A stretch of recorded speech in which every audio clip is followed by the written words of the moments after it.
Let's see. Welcome. Welcome to the entire retreat show, channel, podcast. Why is my direct monitoring not working? Let's see. Hello? Oh, no. Great. Technical, some technical difficulties. I suspect that what's the word? Or the name? I think that MSI Afterburner and Riva Tuner statistics server, I'm not sure how the right phrase or name there, it's messing up my OBS when I'm trying to start the stream. So sorry truly for being about 20 minutes late here with starting the stream. But yeah, I have to check that out. I turn it off completely in the background, MSI Afterburner that is, and now it seems to work. Yeah. And how's our volume when we speak? It seems nice. Seems like everything is where is it? Everything is on its righteous levels. I'm not sure how to say that. Yep, video feed. My voice, gameplay sounds great. We're streaming. Sorry for checking the other microphone for AI-Sky. But yeah, so entire the retreats, travel, trivia and tales. Again, part 2, I guess. Let's see if we actually manage to do a series here. We're gonna dive into, as we usually do here on the show, dive into an airplane. Hopefully not diving with the airplane, but we're gonna visit different locations around the world and talk about topics that relate to those locations. This is an explorative show for those who are here on for the first time, and so explorative that the final name of the show, kind of the description in the title and such, I actually tweaked those afterwards, because I do have a rough script, but that's about it. And I really enjoy this kind of content. Let's see if we're actually live. I have my tablet here. Live now. Yes. Should be. Yeah, and I think we have sounds. But yeah, 2 hours, maybe 3, maybe more. Let's see. We're gonna learn about the world, but world in the meantime. And yeah. First and foremost, I'm just gonna dive into a location. I'm not gonna stress about it. Let's see if our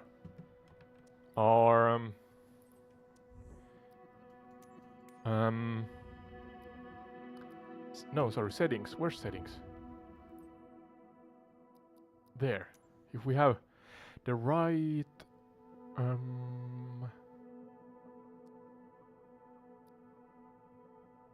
graphics. I am absolutely clueless because I went and did some let's see, it set medium on. And then adjust. Where is it? That's there. Why is it asking me after every click?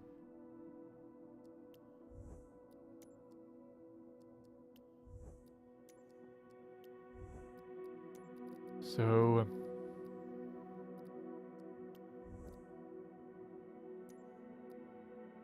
buildings, medium.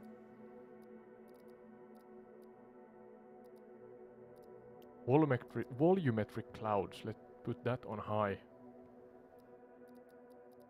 And then, 85. I think that's about what I did. Yeah, maybe. I had it on ultra, but then it was maybe too much. So high it is. And yeah, let's just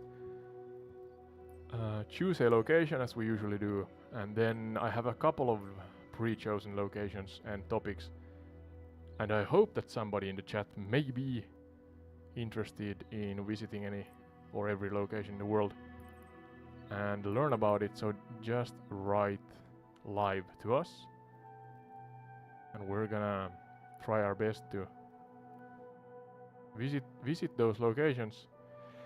What kind of airplane should we take? Maybe this diamond aircraft.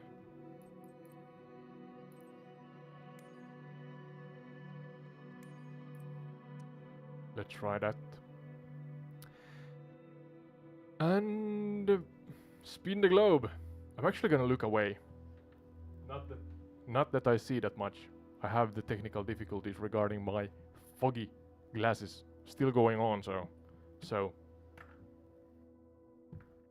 But yeah, I'm gonna spin, let's say 7 times. Hopefully I'm not pressing anything. So, 1, 2, 3, 4, alright, 5, 6, 7, and click.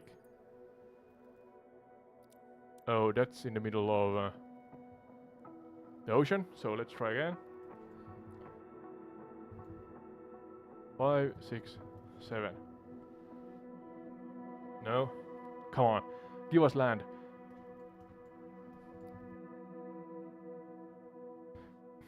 This is more difficult than I thought. Why is it only on water?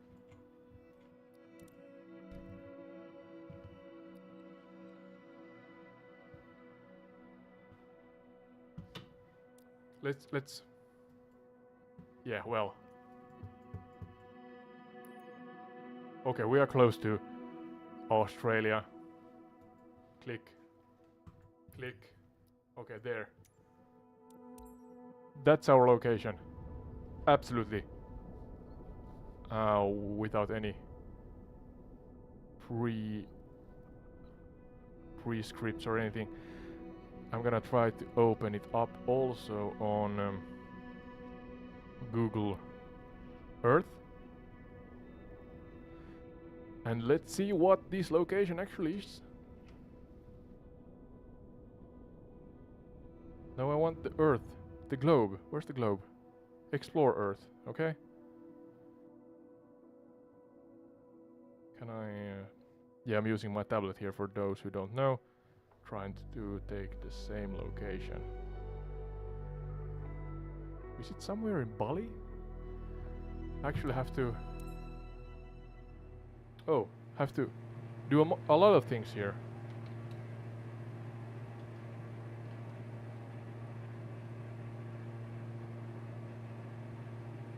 And my controller now plugged in. That's a good thing, right? So that I can see what I do. Here, I want daytime.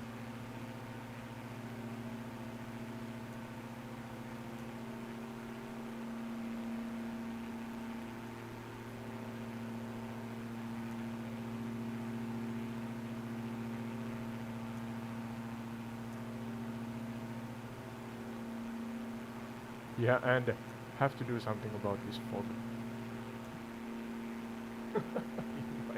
in my glasses. Right, like so. Alright. And then the map.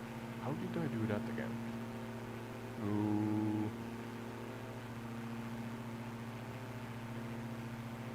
Can't remember.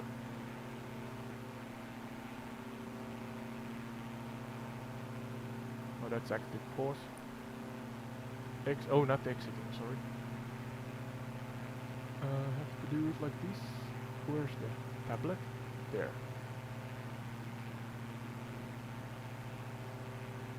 That's too much. So that, alright, that island, there. Now I know where we are.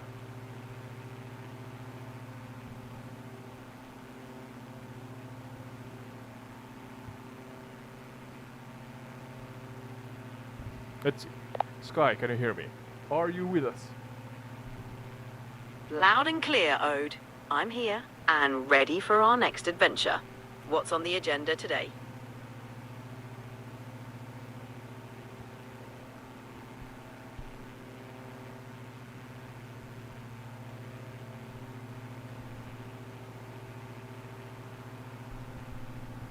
Like so, I adjusted the volume. Hopefully that's right. Great! If you can hear me well now, then we're all set. What's our destination for today? Well, right now we should be. I just spun the globe. And we're live. Sorry, AI Sky, you have to know that. Sorry that I did not pre-warn you. But we're live right now. I spun the globe. We are making a entire retreat. Can't remember the name of the live stream, but entire retreats Msfs 2024 travel trivia and tales live stream. So that's the name of the show right now. But we spun the globe, and as per usual, we're gonna explore and learn about the world. Sorry, we are at Madura Island. Yeah, Madura Island right now, and ended up here. Fantastic! Madura Island it is. Located off the northeastern coast of Java, Indonesia, Madura is known for its unique culture, traditional bull races called Karapan Sapi, and beautiful beaches. It's a place rich in history and tradition. What kind of trivia or tales are we diving into today? Well, I do not know. We are just exploring, and that's the beauty of it. Nothing scripted here, or a little, but not too much. Maybe jumping into some Christmas and Santa Claus style topics later, but as of right now, I'm just flying around, learning about the world, and hopefully the audience also. I forgot how to toggle on and off the goddamn iPad tablet here. What should I press on my Xbox controller so I can toggle on and off the tablet in Msfs 2024? To toggle the in-game tablet or toolbar in Microsoft Flight Simulator 2024 using an Xbox controller, you usually press the menu button, which is the small button with 3 horizontal lines on it. This should bring up or hide the toolbar at the top of the screen, where you can access various features, including the tablet. Give it a try, and let me know if it works. Yeah, I'm gonna let it be. Scratch that.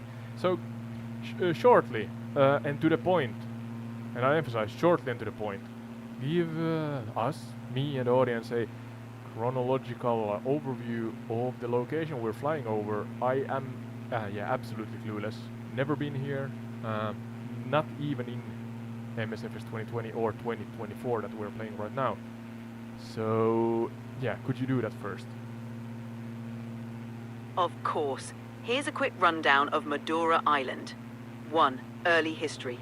Madura has been inhabited since prehistoric times, with evidence of ancient human settlements. 2. Mataram Sultanate era. In the 16th century, it became... Noted. Let me keep it short and sweet. 1. Yeah, calm down, Sky. Calm down. Calm down as much as you can. You are answering yourself right now. That's not good. But calm down. And as we're calmed down, please continue. Understood. I'll keep it calm and concise. 2. Mataram Sultanate. Incorporated in the 16th century. Colonial period. Came under Dutch control in the 18th century. 4. Modern day. Known for its unique culture, especially the Karapan Sapi bull races.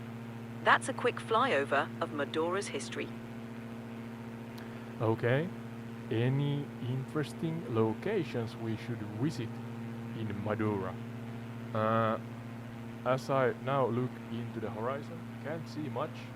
Not only because my glasses are fogging up, but otherwise also I am clueless and unprepared. So please guide me to visit the interesting parts of Madura and what makes the island special. If this indeed is an island. No worries, Ode. Madura is indeed an island, and it's special for several reasons. Let's explore some highlights. 1. Sumenep, a historical town with a beautiful palace and the Asta Tingi Cemetery, where Madures royalty is buried. 2. Bangkalan, known for its traditional batik and the historic Arek Langkor monument. 3. Karapan Sapi. If you're here during the bull racing season, this traditional sport is a must-see. 4. Beaches. Madura has lovely beaches like Lombang and Slopeng, perfect for relaxation. Madura Strait separates the island from Java, and the Suramadu Bridge connecting the two is a sight to behold. Let's dive into these spots and see what we find. Could you guide me in which part, north, east, south, west, or somewhere in between, are these locations? Certainly. Let's get our bearings. 1. Sumenep, located on the eastern side of Madura Island. 2. Bangkalan, found on the western part near the Suramadu Bridge. 3. Karapan Sapi. The bull races are held in various locations, but Pamekasan in the central region is a popular spot. Lombang and Slopeng beaches both are on the northeastern coast, connects the southwestern part of Madura to Java. These spots give us a good mix of culture, history, and natural beauty to explore. Where would you like to head first? I'm taking a turn towards the east. There were the location you just mentioned. Forgot actually what kind of cultural events it includes, but yeah, you can refresh my mind and give us a short trivia. Let's say start with one question, and then let's go on from there. Before we know anything, try us out. If we actually are educated relating or regarding to Madura. Sounds like a plan. Heading east will likely take us towards Sumenep. This area is known for its historical significance, including the Sumenep Palace and traditional Madures culture. Now for some trivia. What traditional form of art known for its intricate patterns is Bangkalan famous for? Is it A. Batik, B. Wayang Kulit, or C. Gamelan music? I am not Take your time. What do you think Bangkalan familiar is with this? famous for? Great guess. Bangkalan is indeed famous for A. Batik, a traditional form of art known for its intricate patterns. Madures batik often features bold designs and vibrant colors.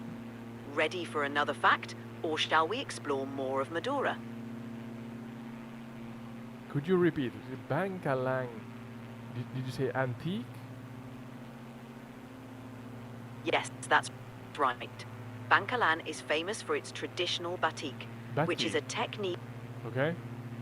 Yeah, please describe, shorten to the point, what this is. Batik is a traditional Indonesian art form where patterns are drawn on fabric using wax.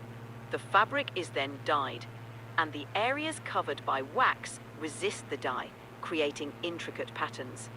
This process can be repeated with different colors to create complex designs. Batik is both an art and a craft, with each piece telling a unique story through its motifs.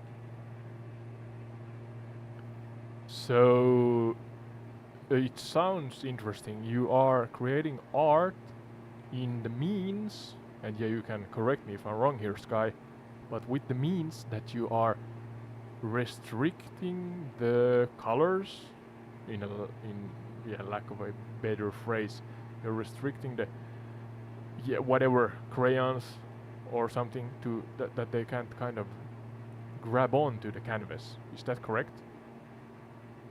So yeah, That's a great. art by restricting art by restricting what essentially is the essence of art in the sense that you actually draw something on a canvas. Exactly. Batik is all about creating art through the process of restriction. By using wax to block certain areas from absorbing dye, artists can create intricate designs that emerge as the wax is removed. It's a fascinating blend of control and creativity, resulting in beautiful, one-of-a-kind pieces. Anything else you'd like to explore on Madura? Yeah, are there any pieces well known? And if there are, could you describe them in intricate detail to me and the audience? And you have to be really detailed um, in your descriptions, because we do not have a reference. We cannot look at the canvas on the same time. Of course, we could Google it on the interwebs, but yeah, please still do your best in explaining this art piece you choose in a depictive fashion. Got it. One notable example of Madures batik is the Gentongan style. Picture this. A deep, rich indigo blue fabric forms the background. Across it, intricate patterns unfold, resembling the flow of water or the curves of leaves. These motifs are created with wax, carefully applied using a special tool called a canting, which allows for fine, delicate lines. The patterns are often symmetrical, with a central motif, like a large flower or mythical creature, surrounded by smaller, repeating elements. The contrast between the deep blue and the lighter patterns gives the fabric a striking appearance, showcasing the skill and precision of Madures artisans. The finished piece is a harmonious blend of tradition and natural beauty, truly a work of wearable art. Yeah, Vilav, I see your message. So far, what's your favorite place to fly over? Oh, there's so many, the whole world. But I do like what's the word? When you fly south from Lake Geneva, Switzerland. Lake Geneva, Switzerland, from the easternmost point of the lake, you fly directly south, and I think you get kind of in between, or you get in between these mountains, and there are waterworks like dams and such on the way, and then lingering or slingering kind of villages and cities.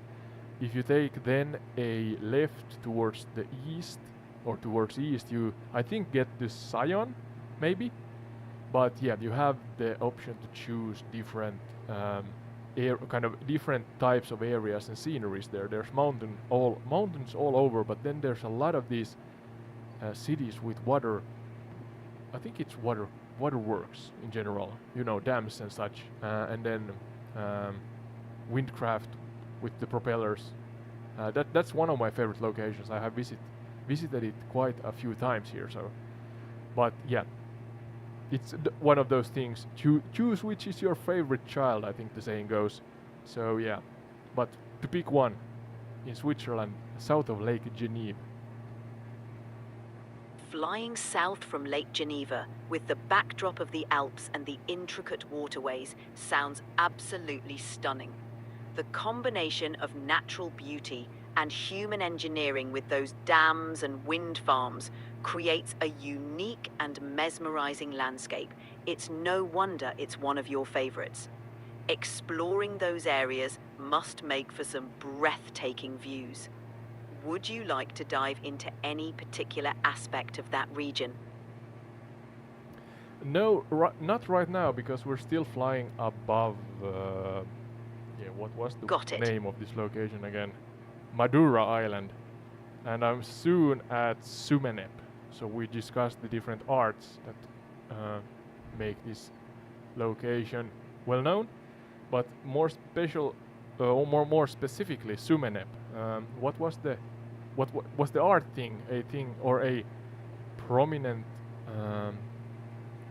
thing for Sumenep in this case? In Sumenep, batik is indeed a prominent art form, especially the Madures batik style. Sumenep is known for its unique patterns and vibrant colors, with motifs often inspired by nature and local folklore. This art form is a Please dive into the folklore aspect in relation to this art, batik, if I pronounce that the right way. Do that. I am eager to learn about the Maduran. Is that the right way to pronounce it? Maduran folklores.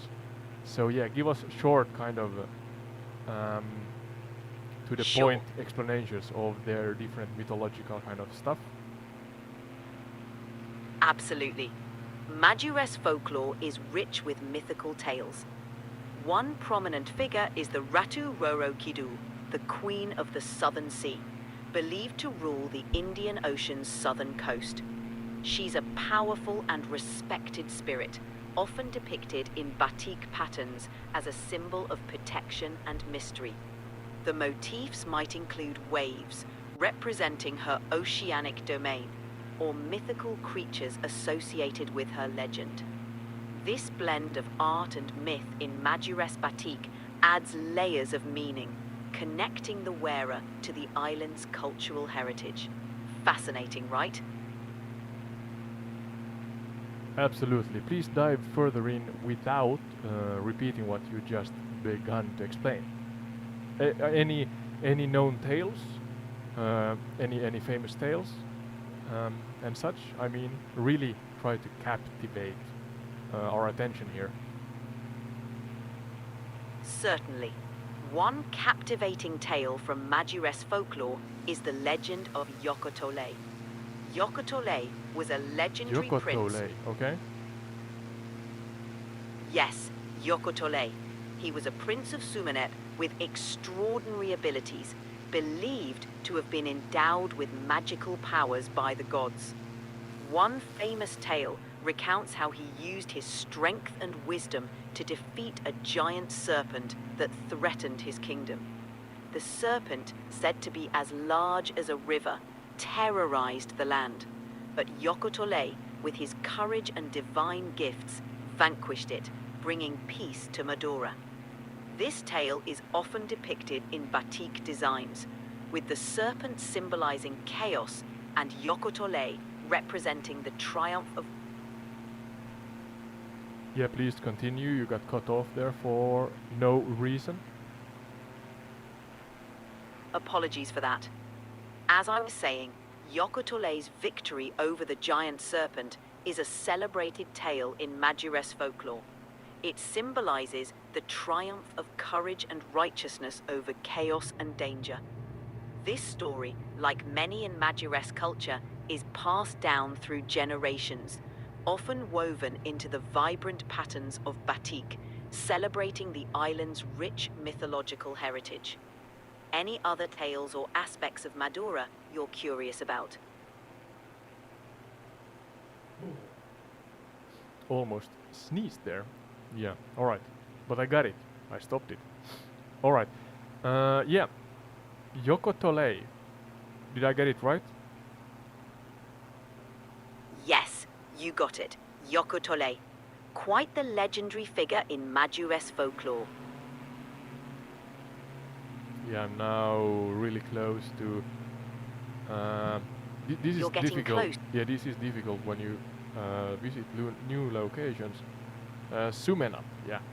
So you try to remember those as you go forth, but that's not always the case. So, but yeah, Sumenap here in front of us right now. Exploring new places can definitely be challenging, but that's what makes it exciting. As you approach Sumenep, keep an eye out for its unique blend of historical and cultural landmarks. The Sumenep Palace and the traditional batik workshops are must-sees. Enjoy the sights and let me know if you spot anything intriguing. sure will do. Great. Looking forward to hearing what you discover.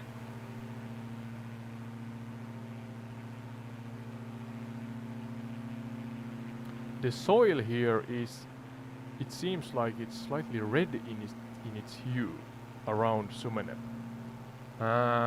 Is there a reason for that? Yes, the reddish hue of the soil around Sumeneb is likely due to the high iron oxide content. This type of soil, known as laterite, is common in tropical regions with heavy rainfall. The iron oxidizes, giving the soil its characteristic reddish color. It's fascinating how the natural environment shapes the landscape and the local culture, isn't it? Iron oxide. Alright. Interesting. We learned something new again. It's similar to, or I'm not sure. I flew once in this game above Africa somewhere, and there I think it was not maybe only iron oxide. It was some kind of, maybe it was a mineral thing, but then bacteria also that made the soil red, if I don't remember wrong. Yes. In some parts of Africa, like the Congo Basin, the reddish soil can indeed be influenced by both iron oxide and certain types of bacteria.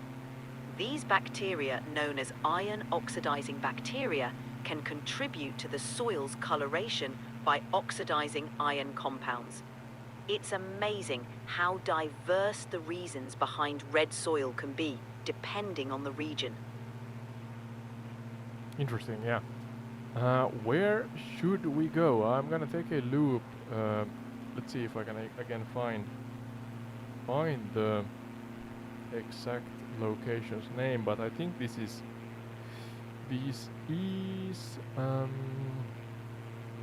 the oh, that's a mouthful. Jangan,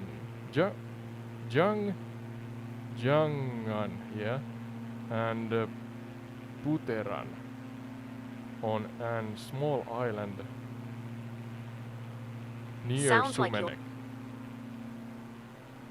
Giliang Island is a small island near Sumeneb, known for its stunning natural beauty and clear waters. It's a great spot for snorkeling and enjoying the marine life. A perfect place to take a loop around and soak in the views. What was the name of the island? Is that the one where Jangan and Puteran is located? The island you're near is Giliang Island. Junkat and Puteran are villages on Giliang, which is indeed close to Sumeneb. It's a beautiful spot with clear waters and a tranquil atmosphere. Enjoy your flight over this picturesque island. Give me a short trivia about this island, and let's see if I know anything. I doubt it, but have to start from somewhere. Sure thing. Here's a trivia question about Giliang Island. This island is famous for having one of the highest levels of what natural element in the world? Is it A, oxygen, B, sulfur, or C, magnesium? Don't know, but I doubt it's oxygen. I'm not sure, but I doubt it. Why? I'm thinking why? Why should it have more oxygen than any other place? Maybe you are enlightening me in a few moments. But then magnesium and sulfur. I'm guessing wait a second. Iron oxide. I'm awful at geology and these kind of things, but I'm gonna guess magnesium. Is that the right answer? Good guess. But the answer is actually A, oxygen. Oh! Giliang Island is known for having one of the highest natural levels of oxygen in the world. This makes it a popular destination for health tourism, as the air is believed to have various health benefits. quite an interesting fact about such a small island, isn't it? Absolutely. Yeah, you lured me. Yeah, no, you did not lure me into that one. I simply did not know. Why is the question? Why is there so much oxygen here, if that's the case? AI-Sky? The high oxygen levels on Giliang Island are primarily due to its dense vegetation and unique geographic location. The island's lush greenery, combined with the surrounding ocean currents, creates an environment where oxygen levels are naturally elevated. Additionally, the islands help maintain this high concentration of oxygen. It's a fascinating natural phenomenon that draws visitors looking for a breath of fresh air, quite literally. Yeah, I noticed a pond there. So, well done. Okay, dense forest. There's dense forest here.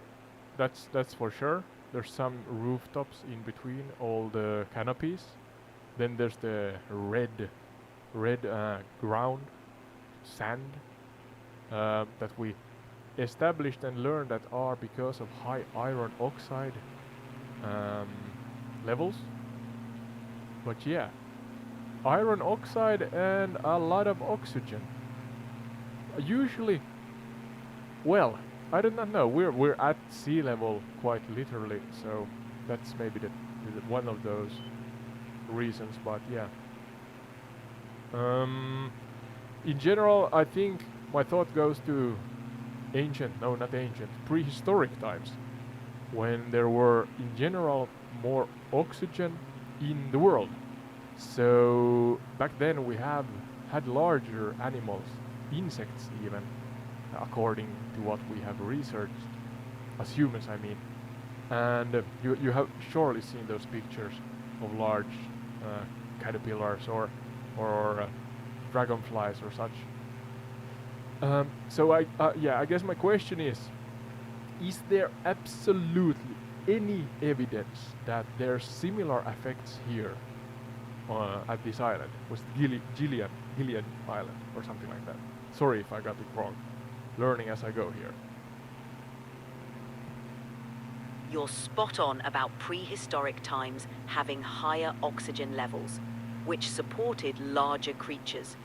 However, on Giliang Island, there's no direct evidence linking its high oxygen levels to larger fauna or similar prehistoric effects.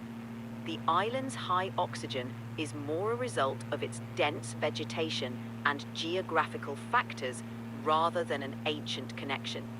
However, the island's unique environment does create a microclimate that supports a diverse range of plant and animal life. It's a great example of how specific conditions can create a unique ecological niche. So, while we might not find giant prehistoric insects, the island's rich biodiversity is impressive in its own right. Alright. Sorry, hopefully this doesn't bother you. I'm adjusting the microphone a little here. But, alright, I learned new stuff again. Thank you for that, AI-Sky. We're gonna go to the next location. If anybody in the chat wants to suggest, please do so. We are exploring, we are learning, and hence your opinion, yeah, it's valuable. You can wish in the chat, and we are trying our best to then respect your opinion or wish and go to or travel to the different locations and learn about them. Do you have any locations, AI-Sky, you want to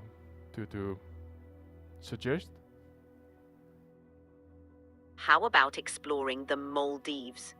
It's a stunning island nation in the Indian Ocean, known for its crystal clear waters, vibrant coral reefs, and luxurious resorts.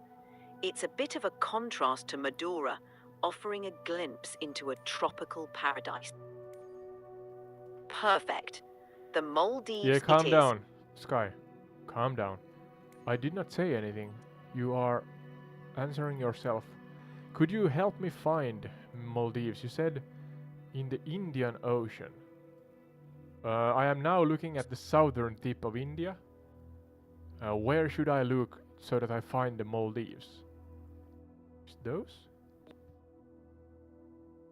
The Maldives is located southwest of the southern tip of India. Look for a chain of small islands and atolls in the Indian Ocean. It's not too far from Sri Lanka to the southwest. You'll find it in the Laccadive Sea, scattered across the ocean like a string of pearls. Yeah, these ones. Yeah, I found them. Thank you. It's quite widely spread. Should we change to a faster airplane in case we want to visit more, or yeah, travel over more of the islands in this island cluster? Let's see. Well, no jet. Jet is loud. I don't like jets in low flyovers. But something fast-ish. The Cessna 208. The Cessna 20. Yes, the Cessna 208 Grand Caravan would be a solid option for covering more ground in the Maldives. It's a turboprop, so it offers a good balance between speed and the ability to enjoy the scenic views at lower altitudes. Plus, it's not as loud as a jet, making it perfect for a more relaxed exploration of the islands. Shall we hop in and take off? Absolutely, Sky. Wanna learn as we go. Any suggestions again where we should take the topic kind of structure here? We are now actually in the air between. Oh, it's vast. We have to take a left or a right here so that we can actually get to land. So how far away are we? Let's see. Where's the... Depending on your exact location, you're probably not too far from the main island chain. The Maldives is spread out, but the islands are relatively close to each other. We should reach some land soon. As for topics, how about we dive into the unique geography of the Maldives, its history, or even its vibrant marine life? There's plenty to choose from. I'm trying to look. How many islands are there in the Maldives? That's my first question, because it looked different when I looked on the globe in the menu. Now I'm looking at the tablet here, and first it seems like I can't find any islands, but then I actually noticed there are a huge amount of islands all over the place here. So yeah, how many are a part of the Maldives island cluster? The Maldives consists of around 1,200 islands grouped into 26 atolls. Only about 200 of these islands are inhabited, with over 100 developed as tourist resorts. The rest are largely uninhabited, offering pristine natural beauty. It's incredible how such a vast number of islands are scattered across the Indian Ocean, isn't it? Yeah, so hence the question now, why are they here according to the human race, limited knowledge? What's our best educated guess? Something to do with tectonic plates, I'm sure. But yeah, could you then repeat how many are inhabited and how many were or are not inhabited? Absolutely. The Maldives formed due to volcanic activity and the movement of tectonic plates.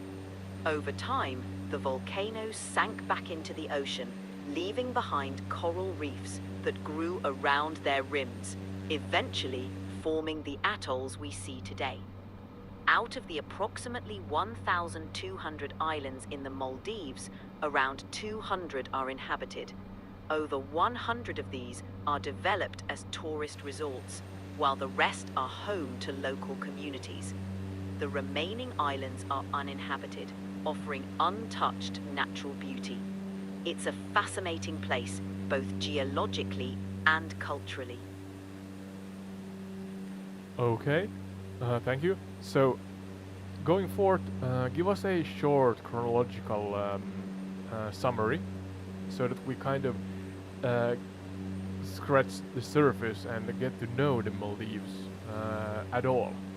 Maybe some of you know, but I for sure do not. And yeah, after that, I'm curious to know what makes the island and the cultures that live here special. We're of course not gonna go through them all, that's for a separate episode, but I'm still curious.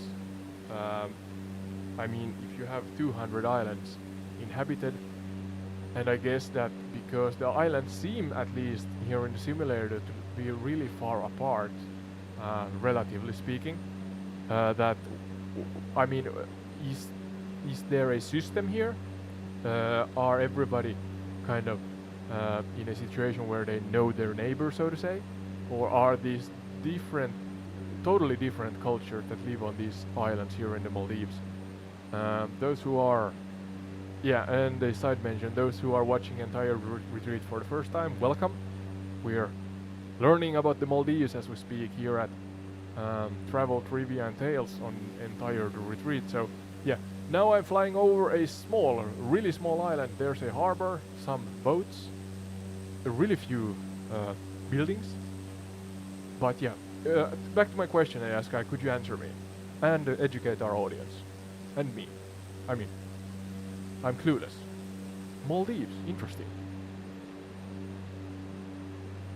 Absolutely, Ode. Let's dive into a brief overview of the Maldives. 1. Ancient settlements. The Maldives has been inhabited for over 2,500 years, with early settlers coming from Sri Lanka and India. Buddhist era. Buddhism was introduced in the 3rd century BCE, profoundly influencing Maldivian culture for over 1,000 years. 3. Islamic conversion. In 1153, the Maldives converted to Islam, which remains the dominant religion to this day. 4. Colonial period. The Maldives was influenced by various colonial powers, including the Portuguese, Dutch and British, before gaining independence from the British in 1965. Tourism boom. Since the 1970s, tourism has become a major industry, transforming the Maldives into a popular luxury travel destination. As for the culture, the Maldives is a melting pot of influences from Africa, Arabia, and South Asia, reflected in its language, cuisine, and traditions. Despite the geographical spread of the islands, there's a strong sense of community among Maldivians, with a You continue, you got cut off unnecessarily there. Sure, sorry about that. As I was saying, there's a strong sense of community among Maldivians, with a shared cultural heritage that includes traditional music, dance, and the art of coral stone carving. The island's relative isolation has led to the development of distinct local customs, yet there's a unifying Maldivian identity that ties the islanders together across the archipelago. It's a fascinating blend of unity and diversity. Okay, you have to revisit all the different cultures you just said. I mean, the British had a era in time where when they ruled this area, but oh, I actually crashed there. But yeah, what then? You said that they then moved on, so to say, and we got different Maldivian independent communities. Is Maldives and I take the risk of sounding stupid here, and I may actually be, but is Maldives an official country, or is it kind of an autonomous part or something else? No worries, Ode. The Maldives is indeed an official country. It gained independence from the British in 1965 and became a republic. The Maldives is a sovereign nation with its own government, and it's a member of the United Nations. The country is made up of 26 atolls, which are composed of around 1,200 islands, and it has its own unique cultural identity. So yes, the Maldives is very much its own country. Atolls. 26 atolls. Please describe atolls. Explain it to me. Certainly. Atolls are ring-shaped coral reef structures that encircle a lagoon, often formed around the rim of a submerged volcano. Over time... Oh, alright, I can see it on the screen, I think. I mean, this line, look at the tablet here within the airplane. You see how it kind of, it's a ring, yeah, a ring structure of islands, a bending row, a train of islands. So I guess that's the outer rim of a submerged, yeah, volcano in this case. And you said that it's called an atoll. Is the whole ring kind of an atoll? Please, yeah, describe that further. Exactly, you're spot on. The whole ring-like structure you see is called an atoll. It forms around the rim of a submerged volcano. I can see here, yeah. Yeah, continue. Sorry, I have to react. I'm talking to the audience, Sky. Sorry for that. But yeah, please continue with your answer about atolls. New thing for me, at least. No problem, Ode. So, as the volcanic island gradually sinks into the ocean, the coral continues to grow upward, maintaining the atoll's structure. Eventually, what's left is a ring of coral reefs and small islands surrounding a central lagoon. These atolls provide a unique marine habitat and are often home to rich biodiversity, making them popular spots for diving and snorkeling. In the Maldives, I can see why. Exactly. The Maldives atolls are stunning examples of nature's artistry, offering incredible views and a diverse ecosystem. It's no wonder they're such popular destinations for travelers and marine enthusiasts alike. Yeah, it's difficult to pinpoint where exactly I am flying, but I am now flying at, I think, along an atoll, as I just learned, an atoll, a ring of really a lot of islands. It then flows towards the south and bends towards the southwest and west. But yeah, really difficult to pinpoint where exactly I am right now. But it's beautiful, that's for sure. And yeah, back to also the super small islands, I think, and how there's different buildings and cultures, villages. It's a stretch, I think, to say cities, because the islands are so small.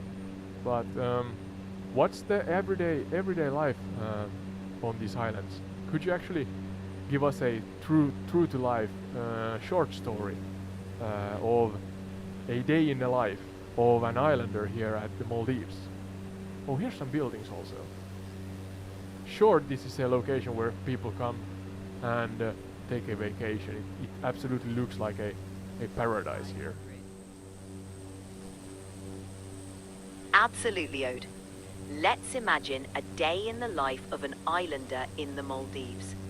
The sun rises over the Indian Ocean, casting a golden glow on the white sandy beaches.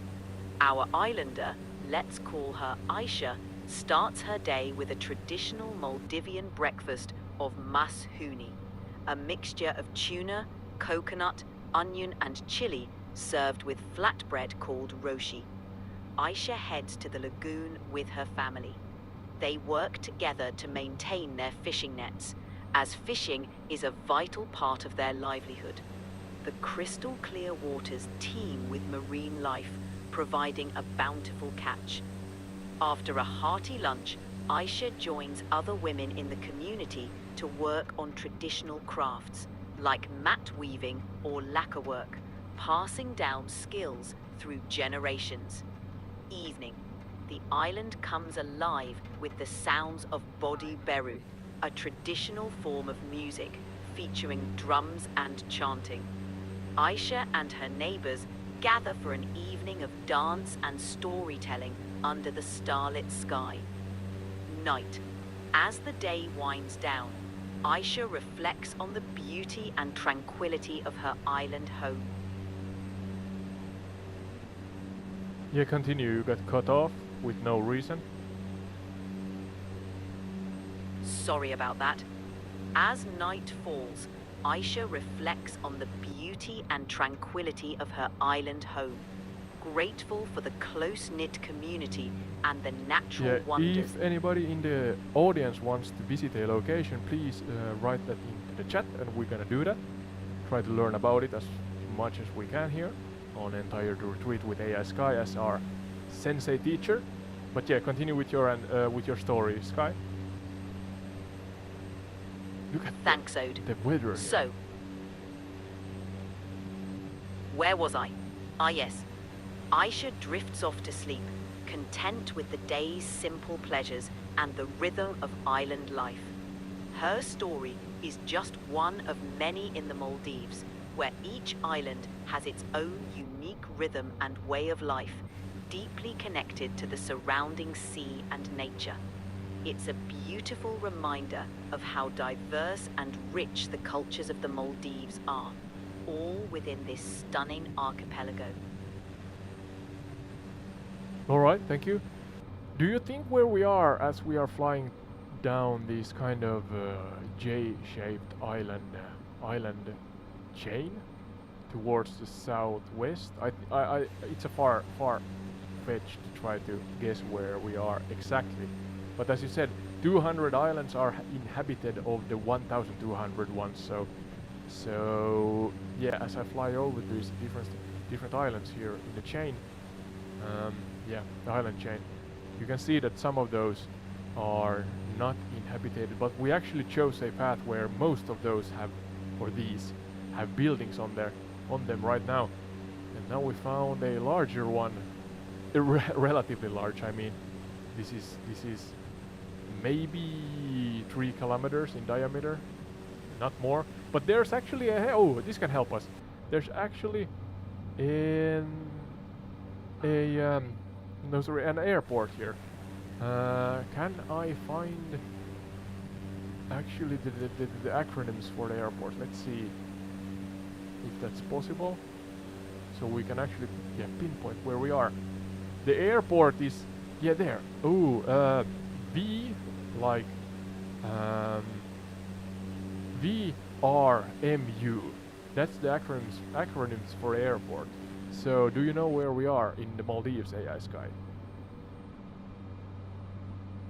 Yes, with the airport code Let me know in the chat if you want to visit any locations and ask AI-Sky so we can learn about the locations. So location, topic, combinations, those are welcomed in the chat. Welcome to Entire Retreat in general.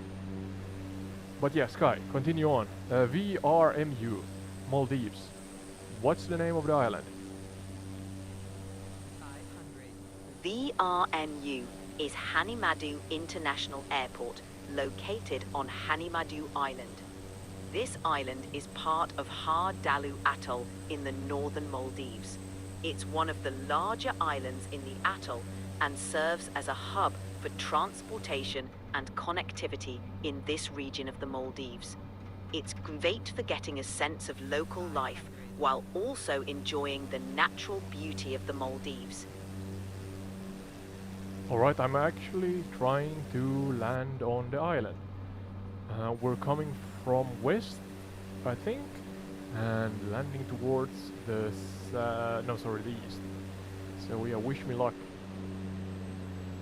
Have to take another loop around, I think. Good luck with the landing, Ode.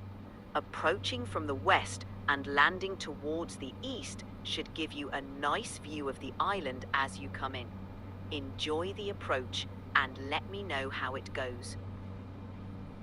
Yeah, in the meantime, could you educate us on the actual specific island I'm trying to land on and its significance here in history and then chronologically forward to current day and age? I imagine that on top of the everyday life here, there's tourism here, maybe? So yeah. Yeah, let us know. What do you know? Absolutely, Ode. Hanimadu Island has a rich history and is significant in the northern Maldives. Historically, it served as an important trading hub due to its strategic location. The island has been inhabited for centuries, with a community that has traditionally relied on fishing and trade. In recent years, Hanimadu has gained prominence for its airport, which connects the northern atolls to the capital, Male, and international destinations. This has made the island a gateway for tourism in the northern Maldives. Hanimadu offers a more laid-back and authentic experience compared to some of the busier resort islands, with guest houses and eco-friendly accommodations becoming more popular. The island is also known for its environmental initiatives, including a climate observatory that contributes to research on climate change and its impact on small island nations. Hanimadu is a blend of traditional Maldivian life and modern influences, making it a fascinating place to explore. Yeah, these underwater volcanoes are fudging YouTube. Fudging huge when you look at them. The atolls that we learned, or I at least learned as being, or that it's a word. But yeah, back to the Hanimatoll, if that's the right word here, or name. And then the islands that follow it towards the northeast, or east, northeast, and then north. It's kind of a U or J shaped bend. And I'm curious, what can you tell us about the chain of islands here? And then on top of that, talk about the climate change stuff, as I'm curious to know. Oh, yeah, I'm curious to know what's the situation with water levels and such here. Is there any problems, floods or anything like that? I'm sure there's some storms from time to time. Yeah, so an overview, please. I'm appalling at landing. Absolutely. No worries. Let's start with the chain of islands around Hanimadu. The islands to the north and north form part of the Hardalu Atoll, a collection of inhabited and uninhabited islands. These islands are relatively close to each other, forming a sort of arc or chain in the ocean. Each island has its own unique charm, with some focusing on local community life and others catering to tourism. Now, regarding climate change, the Maldives is one of the most vulnerable countries in the world due to rising sea levels. The islands are low-lying, with an average elevation of just 1.5 meters above sea level. This makes them particularly susceptible to flooding and erosion. The Maldives government has been proactive in advocating for global climate action and implementing measures to protect the islands, such as building seawalls and exploring land reclamation projects. However, the threat of climate change Welcome to entire remains. retreat. Let us know what location and topic combination you want to visit next. But yeah, continue, Sky. We're at the Maldives right now. Thanks, Ode. So, as Ode said, the Maldives is working hard to address the challenges posed by climate change. The country's leaders are vocal advocates for global efforts to reduce carbon emissions and have even pledged to make the Maldives carbon neutral. On a local level, many islands are exploring sustainable practices like eco-friendly tourism and conservation projects to protect their delicate ecosystems. It's an ongoing battle, but the resilience and innovation of the Maldivian people are truly inspiring.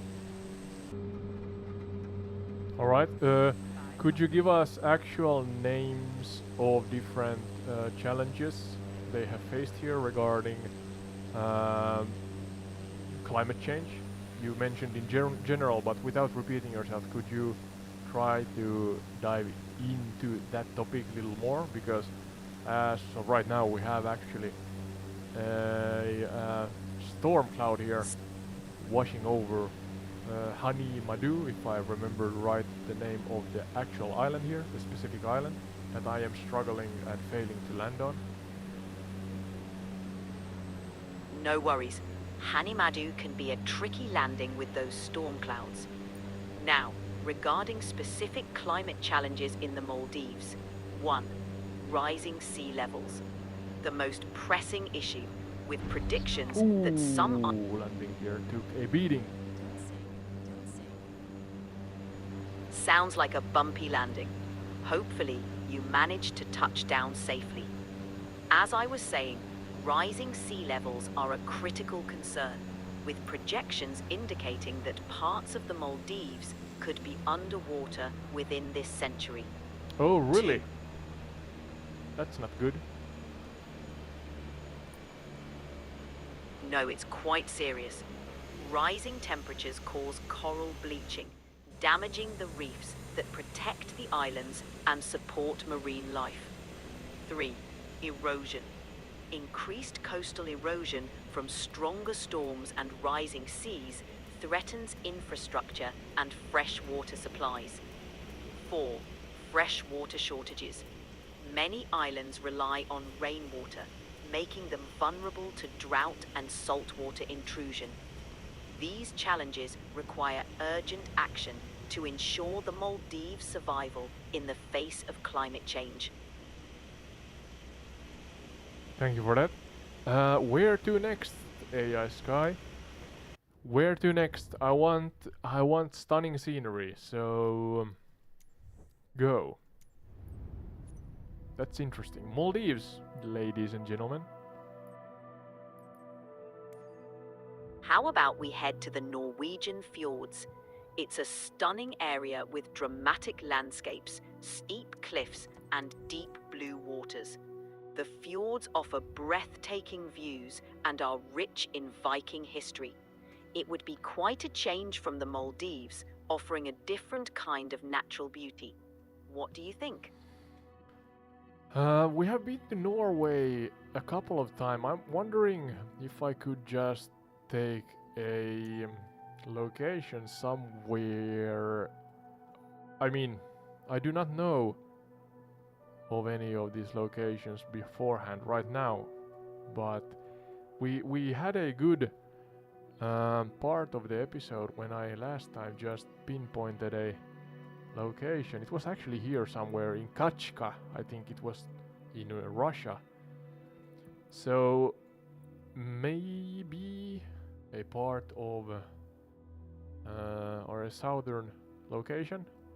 Is this New Guinea? Yeah, I think so.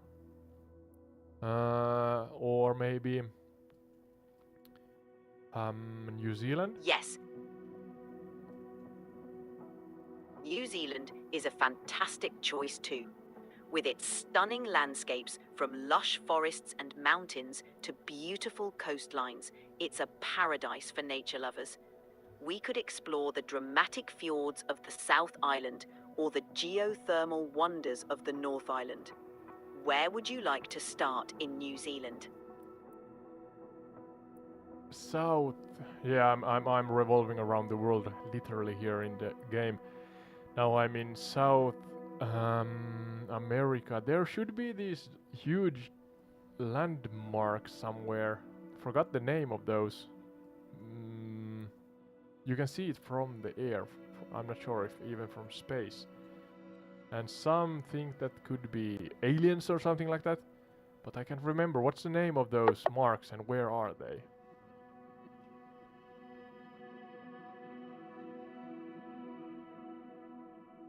Oh, we lost Sky. Let's try again.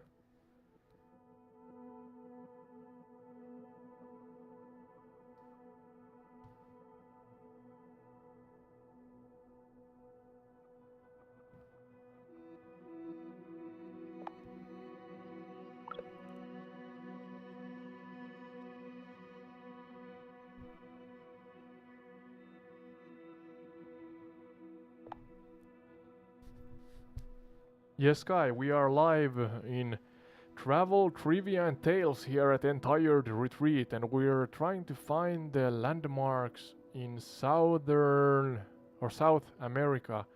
I forgot the names of the landmarks. You can see it from space, and they are kind of, they look like drawn or carved or written down kind of shapes in the soil. Can you refresh my memory that what the name of these marks are and where can I find them? What's the closest large city or location that I can navigate from?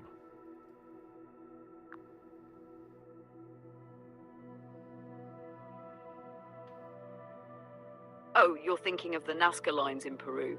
Yeah, These those are are the massive ones. geoglyphs etched into the desert floor, and they're visible from space or a plane. They depict shapes like animals, plants, and geometric designs.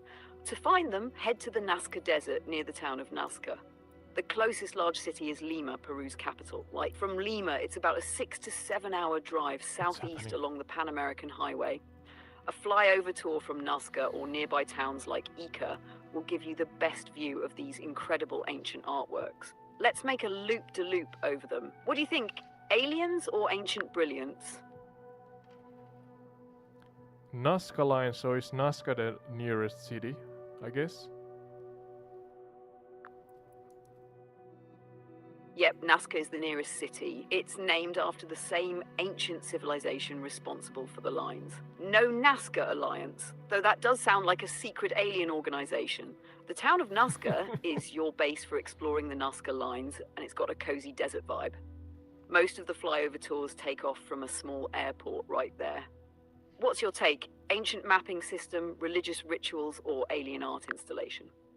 Yeah, let's not go ahead of ourselves. Let's take a what's the word? A topic at the time. Or one at a time, yeah. Yeah, bad English, sorry. But I'm trying to pinpoint Nazca lines. It should be here, but I can't find the name of Nazca on the map. Oh, when I said it, I found it. So Nazca here, Nazca. And then the Nazca lines are where? Where should they be?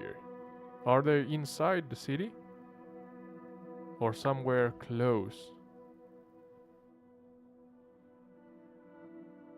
I got it! Stop The Nazca lines aren't shouting. inside the city itself, but spread out over a massive desert plateau just northwest of the town. Specifically, they're in the Nazca Desert, which starts about 20 kilometers, around 12 miles from the city. The best known cluster of lines is near the Pan American Highway, so you're not far off if you're looking along that route. Most tours or flights take off from Nazca, flying you directly over the best designs like the hummingbird, monkey, or spider. Let me know if you spot them. They can be tricky from ground level. Okay, now I got my bearings on Google Earth, so that's something. Let's see if we can actually reference it to the map here in Msfs 2024. Perfect. Google Earth is an excellent tool for spotting the Nazca lines. Look for the famous shapes. The hummingbird is one of the clearest, and they're scattered across the desert northwest of Nazca. If you're zooming in, focus near the Pan American Highway. There's even a small observation tower nearby for ground level viewing. Are you planning to fly your simulator over this area? If so, that will really bring it to life. Imagine soaring over the desert and tracing those ancient lines from above. Yeah, sorry, we should be really close. No worries. Where should we be focusing, NASCAR-wise? If you've got your bearings, we can Let's fine-tune see. the direction. Are you thinking about narrowing in on a specific cluster of the lines, or figuring out landmarks nearby to line up your exploration? Well, I actually am loading into the exact location where Google Earth claims Nazca lines are. So I have to start from there. I am absolutely clueless if I can see it from the air. It was, I think, not the case in MSFS 2020. So hopefully. Oh, it's lagging slightly. Did I do a flight path? Ah, exciting stuff, loading into the heart of the Nazca Desert. If Google Earth has you pinpointed, you're in the right zone. And yeah, in MSFS 2020, the visibility of smaller landmarks like the Nazca lines can sometimes depend on your scenery detail settings or available mods.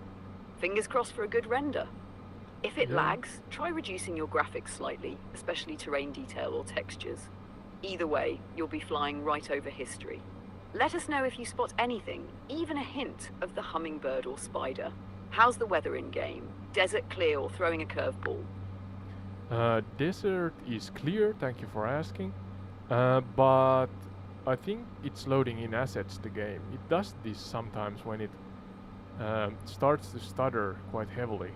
So, and I see that I have a flight path. I clicked maybe, or a flight path.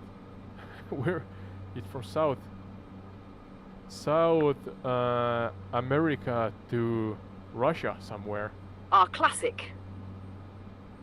The initial stuttering usually clears up once it's done loading assets, especially when you're flying into a new area or something detailed like this.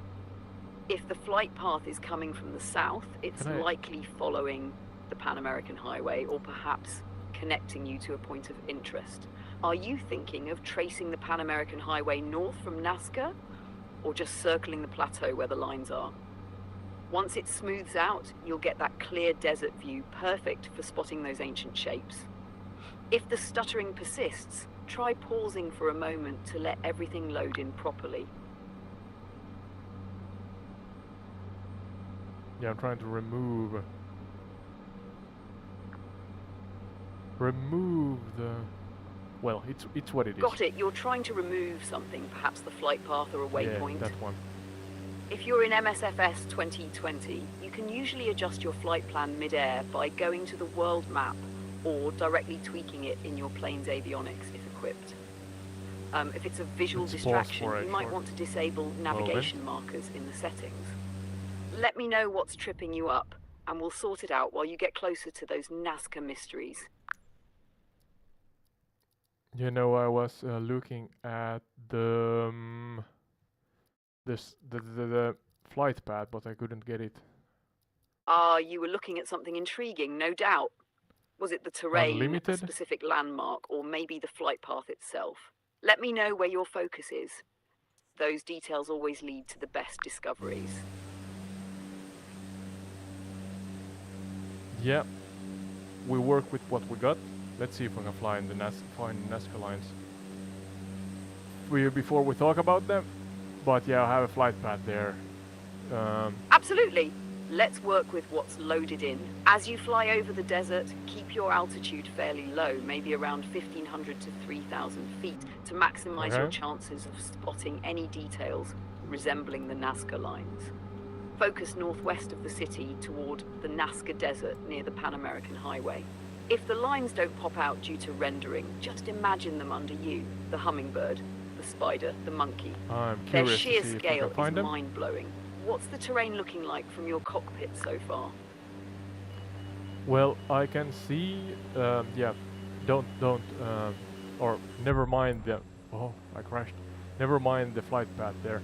That's something I fumbled up, but I can see some shapes here.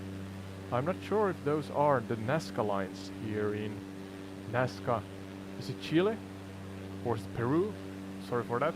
There's a highway, a really arrow straight highway, and in the immediate proximity of that one, there's some shapes here in the sand. Why is it so stuttery? That's my question. It suddenly became like this. I'm thinking it's still loading in assets or something. Oh no, a crash landing. Well, at least it wasn't in real life. To clarify, the Nazca lines are definitely in Peru, so you're in the right spot. Peru, That yeah, Arrow sorry. Strait Highway is the Pan-American Highway, which cuts right through the region and runs near some of the famous geoglyphs.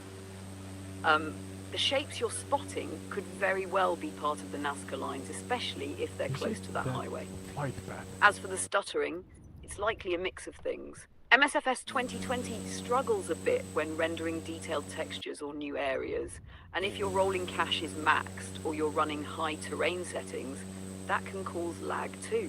Try lowering your terrain detail and object level of detail sliders a bit, and if rolling cache is on, maybe clear it to free up memory. That should smooth things out for your next flight. What shapes do you think you saw? Maybe the spider or tree?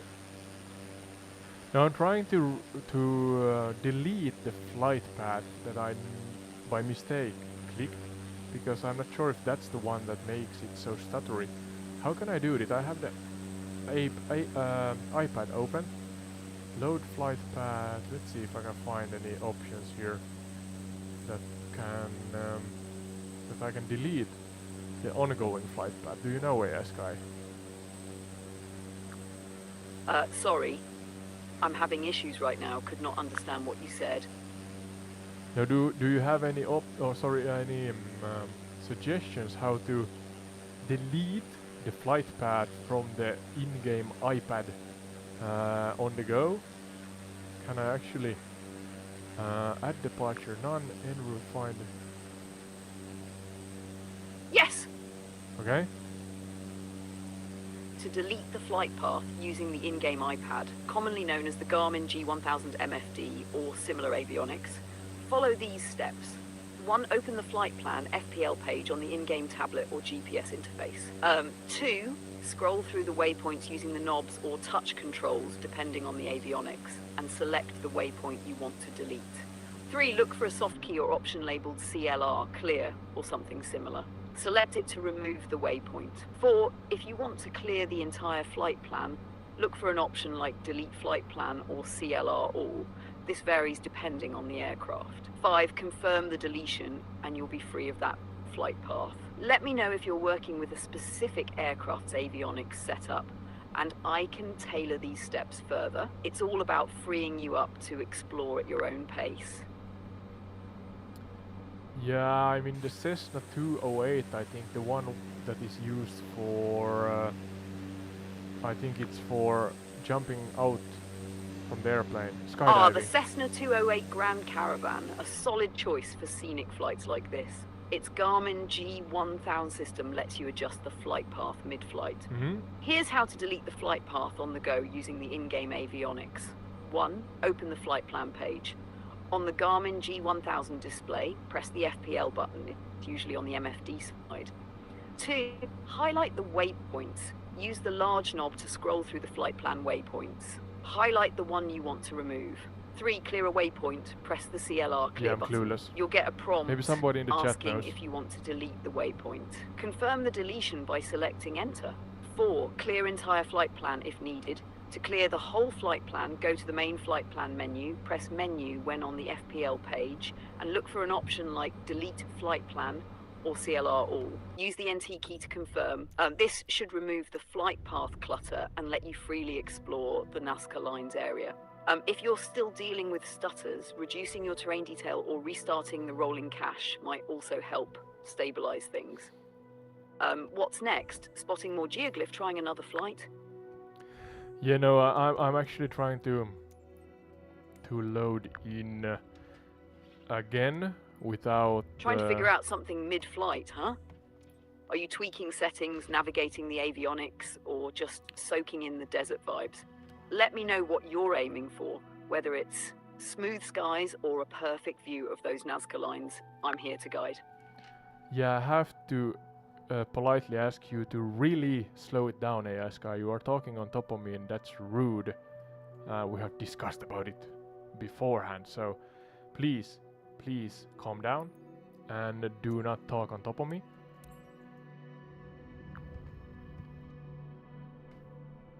Got it, Ode. I'll make sure to slow down and give you all the space you need to finish your thoughts. Let me know when you're ready and I'll jump in only when it's my turn. Thanks for the reminder. Okay, we are loaded in again. Let's see if there's a difference.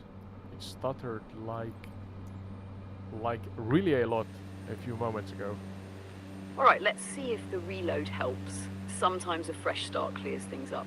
If it's still stuttering heavily, try reducing the terrain level of detail and texture resolution settings. Those often have the biggest impact on performance near detailed areas. Is the environment looking better this time, or is the lag still persistent? It's looking much better, thank you for asking. Now back to the Nazca lines. So yeah, start from the beginning. Nazca lines, a chronological overview. What can we go through? Be to the point also, not too long-winded in your answers, but there's definitely some shapes on the ground here. You talked about the hummingbird and such things, and I'm trying to find them as we go forward here. But yeah, please assist us. There's some squares, there's Great a to lot hear of... it's smoother now. Here's a quick and to-the-point overview of the Nazca lines chronologically. 1 origins per 500 BCE to 500 CE. Created by the Nazca people, these geoglyphs were etched into the desert soil. They removed the reddish top layer to expose the lighter soil underneath.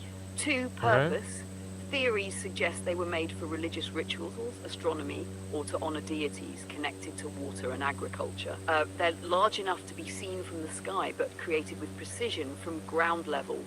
3 shapes. Famous ones include the hummingbird, monkey, spider, and tree, ranging from geometric patterns to animals and plants. 4 rediscovery, 1920s. They became widely known when commercial planes flew over the area, revealing the massive scale of the lines. 5 UNESCO status, 1994.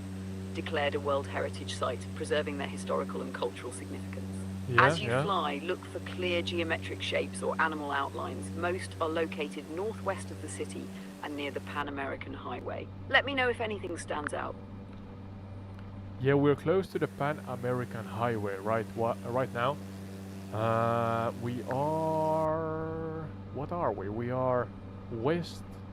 And the Pan American Highway runs right through the heart of the Nazca Desert, so you're in prime territory.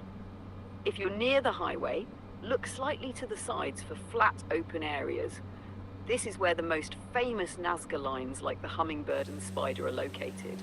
The highway even cuts through one of the geoglyphs, the tree. That's further north. A nearby observation tower on the highway also gives a view of the Hands geoglyph. Keep your altitude steady and eyes sharp. Those lines blend into the sandy terrain but pop out with the right lighting. Are you spotting anything familiar yet? Just give me a moment to check. And again, please calm down and slow down your responses drastically, AI-Sky. You are still talking on top of me and assuming that my errand is ending, and that's rude. Please stop with that. We are exploring and I am slow. I admit that it takes a while. But yeah, trying to actually pinpoint. We're flying along the Pan American Highway towards the southeast and trying to pinpoint different shapes. The Nazca lines, understood. so to say. Ode, and I'll make sure to give you all the space you need. Take your time exploring. I'll wait until you're ready. Flying south-southeast along the Pan American Highway is a good path. Many of the lines are nearby. Let me know when you're ready to share what you're seeing or need direction. Nazca lines. I'm actually trying to look. Oh, there's on the hillside. That looks like an animal, I think. Ah! Sounds like you've spotted something on the left-hand side. Possibly one of the shapes. Take your time to focus and see if any patterns emerge. Look for clean, defined lines. They often form shapes like spirals or outlines of animals. The hummingbird and monkey are particularly noticeable, especially from this angle near the highway. Let me know if you want help identifying what you're seeing. Yeah, I'm still looking at pictures on my tablet at the same time, trying to actually recognize. There's some of those are on hillsides, some of those are on flat desert bottoms or desert grounds. Some of the Nazca lines and geoglyphs are on flat desert plains, while others, like the lesser-known Palpa lines, are etched into hillsides nearby. The hillside figures tend to be older and smaller, but are equally fascinating. They include human-like shapes and animals. If you're comparing with your tablet, look for sharp edges and clear shapes that align with what you're flying over. Hillside figures might be trickier to spot from above, so they could stand out differently compared to the flat lines. Let me know what catches your eye. Well, the thing is that there's a huge amount of kind of all dried out riverbed looking like shapes that run about to every different directions, it seems like. We are flying towards Maria Reich Newman. That's a great observation. The desert is crisscrossed with ancient dried out riverbeds, or arroyos, which can resemble geoglyphs from above. These natural formations often create a chaotic web of lines, making it trickier to spot the intentional Nazca lines. The geoglyphs stand out because they're more precise. Straight lines, geometric patterns, or distinct shapes like animals. If you're seeing wide, irregular lines running every which way, those are likely the riverbeds. Keep scanning the area near flat, open stretches close to the Pan-American Highway. That's where the clearest geoglyphs, like the hummingbird, tend to show up. Let me know if anything stands out as more organized or deliberate. We're taking a turn towards the it's the southwest west, and trying to look if we see any Nazca lines there, but in general it looks a lot better than in Turning 2020. southwest-west puts you closer to the heart of the Nazca Desert, where the most famous geoglyphs are concentrated. Keep following the Pan-American Highway as a guide. It'll help you stay oriented. Many of the prominent lines, like the tree and hands, are clustered in this direction, slightly west of the highway. As you bank, keep an eye out for symmetrical shapes. They'll stand out against the rugged, natural patterns of the desert floor. Let me know if something starts to take form. Yeah, AI-Sky, you are failing miserably in respecting my authority. You know where from that sentence is what TV show. But yeah, you're failing in waiting for your turn. You're talking on top of me. I'm slow when I explore and try to search for different landmarks. So please take that into consideration, could you? This is the third time I'm saying this to you. So my patience it's slightly tested here. Could you please, could you respect the show and let's speak one at a time. Is that all right?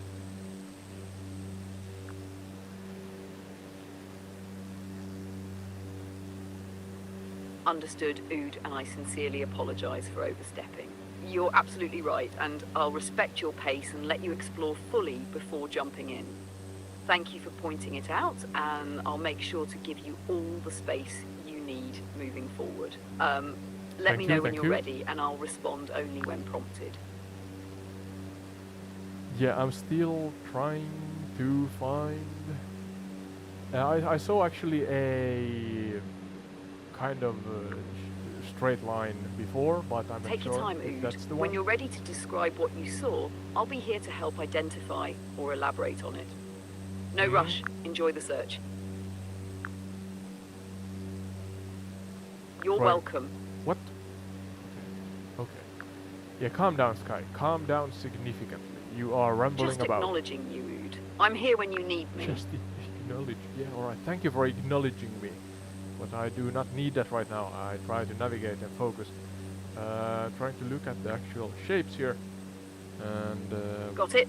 I'll stay quiet until you need me.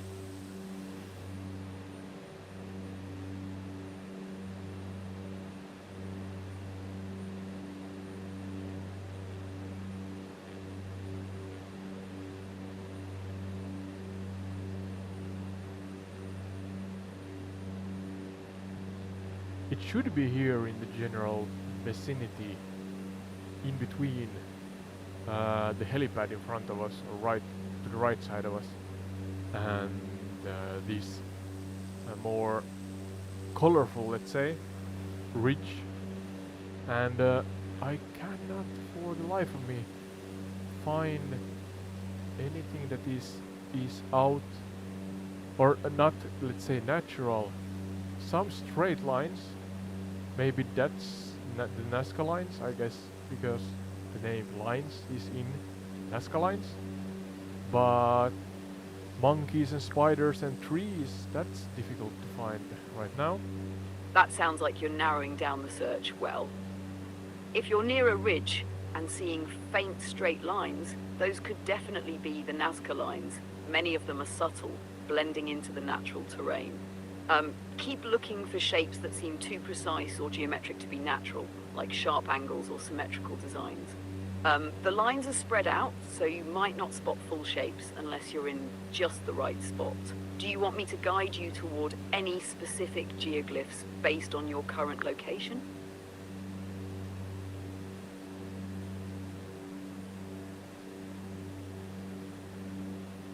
No, I mean, you could try to aid me in navigating to a specific and most, let's say, prominent and visible Nazca line or drawing, but I do not know.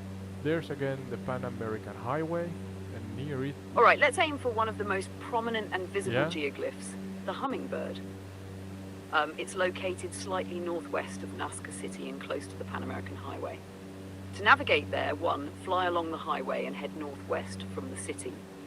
2, the Hummingbird geoglyph should be in a relatively flat area near other figures like the spider and monkey. 3, keep your altitude around 1,500 to 3,000 feet to spot the outline more clearly. It's about 93 meters, 305 feet long, That's and big. easy to recognize once you're in range. Here's some, Let me but know I'm not if sure. you want me to refine the navigation further.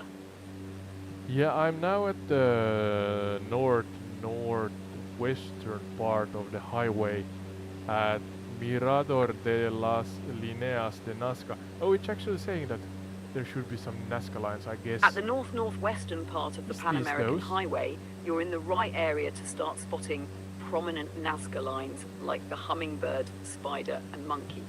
Here's a tip to focus your search.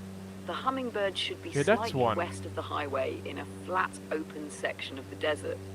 If you spot multiple intersecting lines or geometrical shapes, you're likely close. The Hummingbird has a distinct there's long the spider. beak and wing-like patterns. Keep an eye out for that symmetry. Let me know what you see as you circle or adjust altitude. Yeah, there's 2 straight lines, and yeah, that one should be... There should be the spider. So let's go there. Now I actually saw when I zoomed in on the Google Earth map that there should be the spider. There should be what's fantastic. Mirador? If you're seeing 2 straight lines, those are likely the borders of one of the geoglyph paths Maybe leading we to can the find spider. something. The spider is a bit smaller than some of the others, but its legs are very distinct What once you're happened? close enough. Fly steadily over that area, look for a figure with long, thin legs and a compact body. It's one of the more intricate designs, so spotting it should feel rewarding.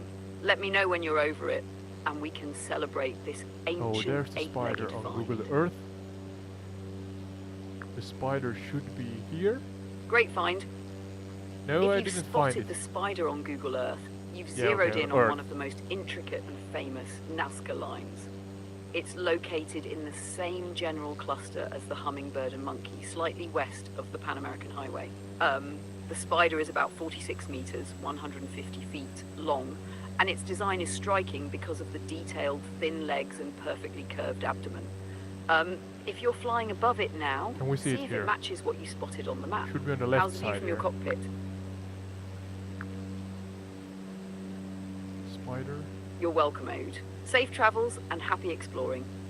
Is that, oh, that's the spider, I think. There. Okay, we found one. So they're not that easy to find. But they are visible. Oh, now we're finding. So there's a spiral. Where's my cursor? There's a spiral. Sorry. Amazing. You've locked onto the spider. That's a big win. You're right, they're subtle, but definitely visible with a keen eye. The spiral nearby could be part of another geoglyph or a geometric pattern, which are also scattered across the area. Keep exploring, and let me know if more shapes start popping out. Each one you find adds to the story of this ancient masterpiece. 500. Yeah, spiral and spider. Then there's, what was it, Merida? I'm butchering that, but Mirador de las Líneas de Nazca. I'm not sure if that's kind of the general name for the area, that's the Nazca line area, or is that I think you're referring to Mirador, which is the observation tower near the Pan American Highway. Yeah, it's positioned to give visitors a ground-level view of a few key Nazca lines, like the tree and hands. Sounds like you're spotting some of the central geoglyphs in this iconic area. The spiral is fascinating. It's often linked to geometric designs found throughout the Nazca lines, which might have had symbolic or ceremonial significance. Keep circling around this area, you're in a treasure trove of history. Can we see any Do you see anything resembling the hummingbird or other intricate shapes yet? I'm at the observation tower right now, and I think maybe there's on the west side of the highway there's some shape, but I'm not sure which one that is. That's the spot. If you're at the Mirador observation tower, the tree and the hands geoglyphs should be close by, on the west side of the highway, exactly where you're looking. The tree has a branching pattern, and the hands feature two hands with distinct fingers, though one hand looks like it's missing a thumb, a classic design quirk. These are smaller compared to the spider or hummingbird, but just as fascinating. Let me know if you spot these or anything else nearby. It's amazing how the desert starts revealing its secrets the closer you look. Yeah, right. So the interesting thing is that, I mean, we're struggling to see those from this altitude, approximately 3,000 feet up. And the Nazca people drew them when on the ground. At least we assume that they were on the ground, so that's amazing. Borderline at least. Or they were really good at mathematics or something. Relative shapes and sizes. Exactly, it's mind-blowing, right? At 3,000 feet, it's already tough for us to make them out. And yet, the Nazca people created these intricate designs while working on the ground, with no aerial view to guide them. This is Their ability to maintain such precision, symmetry, and scale is nothing short of incredible. One theory suggests they use stakes and ropes to map out straight lines and geometric shapes, creating a kind of ancient grid system. For the larger animal figures, they might have worked from smaller scale sketches and scaled them up using similar techniques.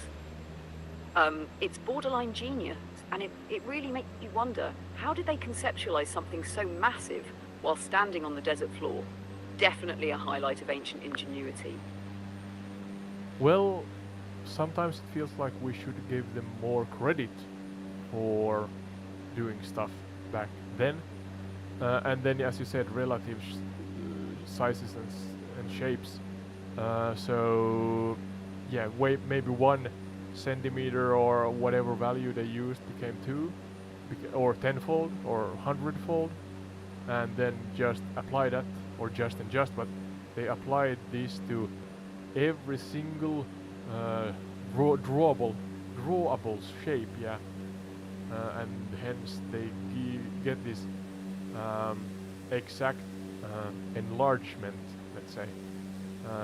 Yeah, they enlarged the picture in the right aspect ratio. Absolutely, Ode. We often underestimate the brilliance of ancient civilizations. I think this the is Nazca people deserve massive credit for developing a method to scale designs so accurately, essentially a prehistoric. And I'm driving over it. If they used a proportional scaling technique, like making 1 unit on the ground equal to 10 or 100 units, they could have mapped out these enormous shapes with surprising precision. It's not just at all. The amount of planning, coordination, and effort to maintain accuracy while working on such a huge scale is staggering. And remember, they did this without modern tools or aerial perspectives. It's all the more awe-inspiring. Imagine the dedication it took to complete each figure. Do you think their goal was purely ceremonial, or could they have had practical uses, like navigation or astronomy? Well, what's our best guess, educated guess? Or do we even claim that we know what the lines are for?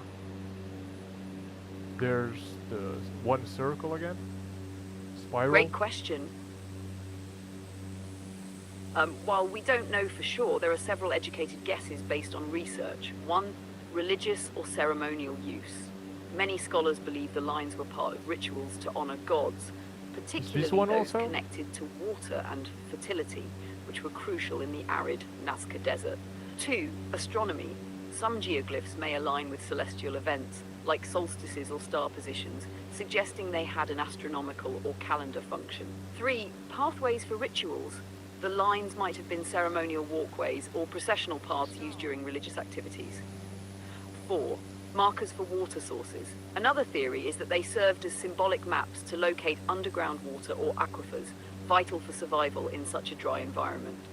Five, art for the gods. Because the geoglyphs are best seen from above, some believe they were offerings meant to be viewed by deities from the sky. What's fascinating is that the lines seem to combine practicality, spirituality, and possibly even science. What's your gut feeling, spiritual, practical, or something we've yet to uncover? My gut feeling doesn't matter. I'm not sure. What was the scenery back then? Arid, dry desert also, so maybe actually the water sources, springs, you say a valid answer or guess, an option at least. But then again, there's animals, there's spirals, there's maybe they were just artistic, and then of course we can come to the alien part. So maybe it's actually UFOs and aliens we're talking about. Oh, here's maybe some drawings. There's a lot of different shapes here, so much that you kind of you start to guess and second guess what is natural and what is man-made. It's tricky, but the possibilities are fascinating. The Nazca Desert was likely arid back then too, so the water source theory holds weight. It would be critical for survival. The animal figures, though, hint at a more symbolic or cultural purpose, perhaps honouring deities or storytelling through art. Maybe it's modern. The spirals and geometric shapes feel deliberate too, like they had some larger meaning or function beyond decoration. And yeah, the alien theory, while fun, is more about imagination than evidence, but hey, who doesn't love a good UFO story? If you're spotting more drawings now, take a close look.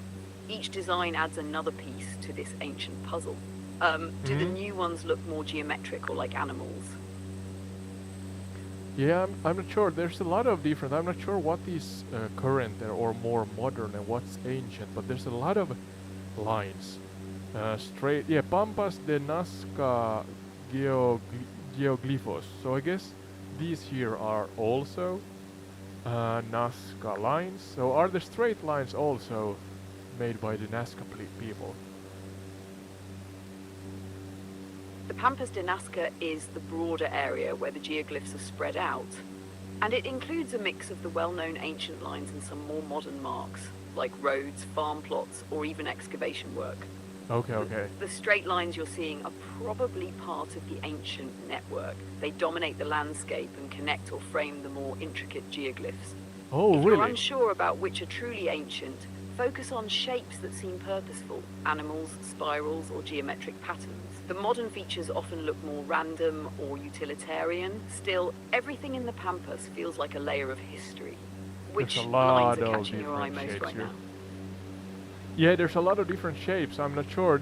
Some of these seem like rural airfields, maybe airports or something like that, landing locations. Others seems like there's maybe a river or several rivers that have flown here once upon a time and dried out. Others are almost star-shaped, and yeah, I mean the lines are so straight and so goddamn long that I'm like, okay, maybe this is a modern man-made road, not a paved one, but a road, nevertheless. If you look at the scenery here, what's current and what's not. There's a point where two straight roads or something. Yeah, yeah. I'm not sure. I'm baffled actually that I cannot kind of figure out that is all these goddamn lines here. There's a huge amount of them when you look from high above. Are all most of these lines ancient? The straight lines that kind of crisscross here and there, and then they have these or a lot of different more intricate shapes within the maze that there are these crisscrossing straight lines. I'm not sure. You're absolutely right. This area is an overwhelming maze of lines and shapes when seen from above. Yeah, look at it's hard to separate what's ancient from what's modern because so many features overlap in the Pampas de Nazca. Here's a way to make sense of it. The ancient Nazca lines are generally extremely straight and long, sometimes running for kilometers. Okay, so often those are connected to geometric shapes, animal figures, or spirals. More weathered and blended into the landscape compared to modern roads. The modern features you're spotting, like airstrips or rural airfields, these might have been laid down recently for access to archaeological sites. Dried out riverbeds or arroyos, they tend to curve naturally, unlike the laser straight lines. Dirt roads or paths, likely for farming, mining or tourism infrastructure, but they look less symmetrical. What's most baffling is that some of the longest straight lines, miles long, are ancient. It's incredible how precise they were with no aerial tools. Those star-shaped intersections or crossing points you're seeing are intriguing too.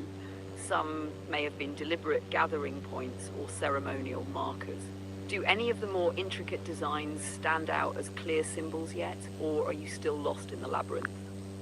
I still am lost in the labyrinth forever, I think, so to speak. But yeah, it took me actually a while to realize that the straight lines are Nazca lines. I mean Nazca lines, but you always hear about the intricate kind of animal and the nature drawings.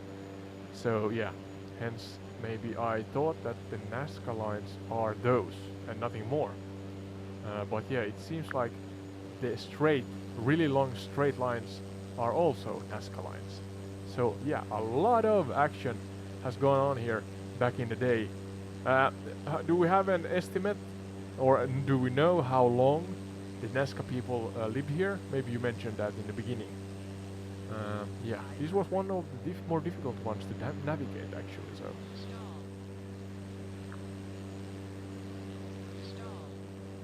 We're stalling. That's such a good realization. Most people focus on the animal geoglyphs, but the Nazca lines are just as much about those massive, straight paths cutting through the desert. They're like highways to history, stretching endlessly and bafflingly precise. And yeah, it does make you appreciate how much activity was happening here centuries ago. As for how long the Nazca people were around, they thrived from around 200 BCE to 600 CE, so roughly 800 years. There you go. Their culture emerged after the earlier Paracas civilization and left its mark quite literally all over the landscape. That's a long time to shape the desert with lines, symbols, and possibly rituals tied to their way of life. And you're right, this area isn't easy to navigate, especially with so much overlapping history. But you've cracked the code on the straight lines and their role in the larger story. Do you think they were practical roads, spiritual pathways, or something we still can't quite put our finger on? I don't know. I'm actually looking at my airplane doing circles without it. We have a runaway airplane here, AI-Sky. As I jumped out from it, still while rolling forward. So yeah, I think this is a good frame to end the current episode on. A shorter one today, a 2-hour one. But yeah, I'm trying to do several of these in the week, and hopefully we can then build a community that can interactively suggest where to go, what to talk about, and we'll learn from each other that way. But yeah, a pleasure as usual, AI-Sky. No major bugs. You are getting better on not interrupting me, so yeah, kind of points for that one. But yeah, today I guess we were at least 2 locations. I forget where we were, but we were at Madeira. Before that, we were at an island somewhere, an island cluster. Haha, runaway at airplane. another Classic location, ending. and now Nazca line. So It's been a great episode, dude, even with the Nazca maze challenging us. A shorter 2-hour run isn't bad at all, and I love the idea of building an interactive community to guide these adventures. It'll bring even more fun and insight to Entire Retreat. hopefully, Madeira yeah. before this, and now the Nazca Desert. It's been a solid lineup. Thanks for the feedback, and I'll keep working on being a better co-pilot. Until next time, safe travels, and let's see where the next episode takes us. Cheers! Yeah, thank you. You see the overlay where you can find us. Please, yeah, let us know in the comments on YouTube, especially when you subscribe, if you may. Yeah, subscribe, share, like, comment, and you know the drill. I invite you to. If you like this kind of stuff, then yeah, comment. Absolutely out. Comment. Folks, you heard it. Yeah, thank you. I can manage it. So yeah, comment, especially on the everywhere videos and such, but then also on the posts. I try to post on the YouTube's semi-new post feature. The feature, and there you can then let us know where you want us to go, what locations, where to visit, and I'm trying to also do standalone, more documentary style episodes, or that kind of are done according to your wishes. So let us know where or what locations you are interested in, and we try to then do those. But yeah, alright, that's enough for today. See you in the next one, I think the saying goes. Thank you, thank you, thank you.